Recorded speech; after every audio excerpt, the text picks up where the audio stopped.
Hi friends, welcome to loser trader zone. இந்த வீடியோவில் நம்ம என்ன பார்க்க போகிறோன்னா, இன்றைக்கி ஜூலை 1 நம்ம எடுத்துருக்கிற ட்ரேட்ஸ் தான். இன்றைக்கி என்னோடய லெவல் படி கீழே கொஞ்சம் வரும் அப்படின்னு சொல்லிட்டு தான் நினச்சேன். எல்லா செக்டரும் கொஞ்சம் கீழே வரும் அப்படின்ட்டு. பட் என் லெவல்ஸ் தாண்டி மேலே போயிட்டுருக்கு நிஃப்டி. ஸோ அதனால் இன்றைக்கி சி சைடில் போகிறதுக்கு எனக்கு அவ்வளோவா விருப்பம் இல்லை. அதனால் நான் பிஇயில் தான் ஒரு ட்ரேட் எடுத்திருந்தேன். கரெக்டாக ஃபின் நிஃப்டியில் 23,550 பிஇ எடுத்திருந்தேன். கரெக்டாக 78 ரூபா ரேஞ்சில் நான் ஆர்டர் போட்டுட்டு 70ல் ஸ்டாப் லாஸ் வச்சுருந்தேன். கரெக்டாக பார்த்திங்கன்னா 70.2 வரையும் போயிட்டு திரும்பி 80 சம்திங் வந்துச்சு. அப்போ நான் 80 வரும்போது 75 ஸ்டாப் லாஸை வச்சேன். அப்புறம் 80 ஸ்டாப் லாஸாக வச்சு ட்ரைனிங் ஸ்டாப் லாஸில் க்ளோஸ் பண்ணிட்டேன். இன்றைக்கி சின்ன ப்ராஃபிட்னாலும் போதும் ஏன்னா நம்ம வச்சுருக்கிற கேபிட்டல் கம்மி தான். ஸோ இந்த கேபிட்டலுக்கு நம்ம 100 ரூபா எடுத்தாலும் ஓகே தான். ஸோ ஏன்னா பெருசாக ப்ராஃபிட்டுக்கு வேணும் அப்படின்னு சொல்லிட்டு திரும்ப ரிவெஞ்ச் ட்ரேடு இல்லை நான் நம்ம தாட் இன்றைக்கி பிஇயில் இருக்குது. ஸோ பிஇயில் தான் எனக்கு போகணும், கீழே தான் இறங்கணும் மார்க்கெட் அப்படின்னு நம்ம நினச்சோன்னா இருக்கிற கேபிட்டலை மார்க்கெட்டுக்கு விட்டுட்டு தான் நம்ம வரணும். ஸோ இன்னும் இன்றைக்கி அந்தளவுக்கு பொட்டன்சியலும் இல்லை. இதுவரையும் 12 மணி வரையும் நான் சொல்கிறேன், பொட்டன்சியல் இல்லை. இதுக்கு மேலே மார்க்கெட் ஏதாவது மேலே கீழே போகுதா அப்படின்னு தெரியல ஸ்ட்ராங்காக. நான் எதிர்பார்த்த அளவுக்கு வால்யூம்ஸும் இல்லை, பொட்டன்சியலும் இல்லை.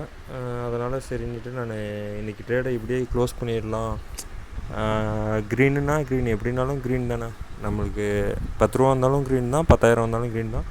ஸோ க்ரீனில் இன்றைக்கி மார்க்கெட்டை க்ளோஸ் பண்ணிடலாம் அப்படின்னு சொல்லிட்டு இன்றைக்கி ட்ரேடை முடிச்சிட்டேன். 128 ரூபா வந்திருக்கு. ப்ரோக்கரேஜ் போக ஒரு 70 ரூபா நம்மளுக்கு வரும். So it's okay. ஏன்னா நம்ம யூஸ் பண்ணியிருக்கிற கேபிட்டல், நம்மக்கிட்ட இருக்கிற கேபிட்டல் 7,000 ரூபா. 7,000ல் 1% இன்றைக்கி நம்மளுக்கு ரிட்டர்ன் வந்திருக்கு. நல்லது தான். நம்ம லாஸ் பண்ணாமல் எடுத்துகிட்டு வர வரையுமே மார்க்கெட்டில் எல்லாமே நல்லது தான்.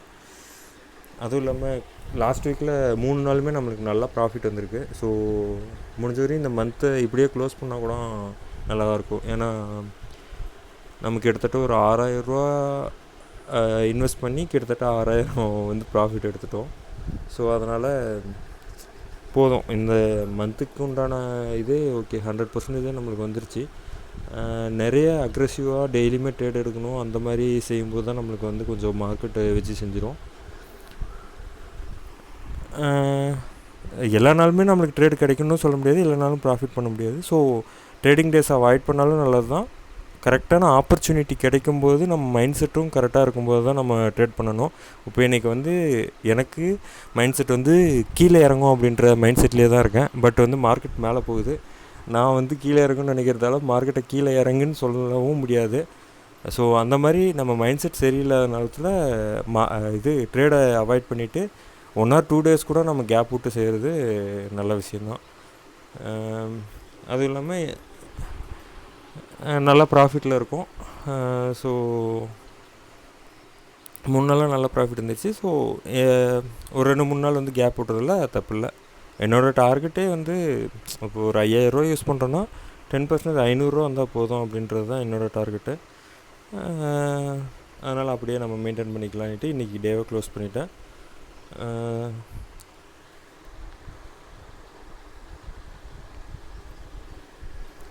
இப்போ நிஃப்டியில் பார்த்தீங்கன்னா எனக்கு இப்போ ஏன்னா ஆல் டைம் ஹையில் இருக்காங்க. மேபி இந்த 24,127 ரிஜெக்ட் ஆச்சுன்னா கீழே ஒரு 150 பாயிண்ட் வரும் அப்படின்ட்டு நான் எக்ஸ்பெக்ட் பண்ணுறேன். பார்ப்போம் இன்றைக்கி இந்த மார்க்கெட் எப்படி முடியுதுன்ட்டு. இப்படியே சைட்வேஸில் போகுதா இல்லை அதையும் தாண்டி ஆல் டைம் ஹையை தாண்டி இன்றைக்கி புது ஆல் டைம் வைக்குதா அப்படின்னு சொல்லிட்டு பார்ப்போம். தேங்க்யூ.